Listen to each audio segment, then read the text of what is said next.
ভোটদান কক্ষের ভিতরে কেউ দলীয় প্রতীকের কোনো আইডি কার্ড গলায় ঝুলিয়ে পোলিং এজেন্টের দায়িত্ব পালন করতে পারবেন না, এটাই নিয়ম। কিন্তু আমরা এখানে দেখলাম যে আপনার বিএনপির ধানের শীষের এবং তারেক রহমানের ছবি নিয়ে তারা পোলিং এজেন্টের দায়িত্ব পালন করছে।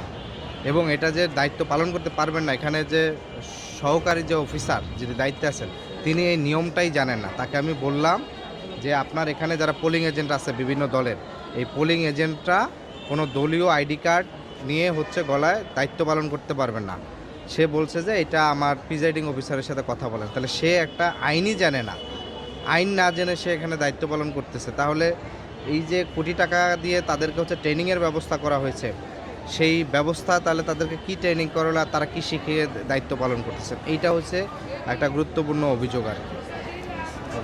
একই সাথে আমরা উত্তরা হাই স্কুল অ্যান্ড কলেজের যেখানে দেখলাম, সেই জায়গায় আমরা এই একই প্রসেস দেখলাম যে সেখানেও দলীয় আইডি কার্ড নিয়ে আপনার করতেছে, মানে এখানে দায়িত্ব পালন করতেছেন। দলীয় আইডি কার্ড নিয়ে তো কেউ কেন্দ্রের বুথের ভিতরে কেউ দায়িত্ব পালন করতে পারে না, বাহিরে করতে পারে কিন্তু কেউ এটা পারে না আর কি।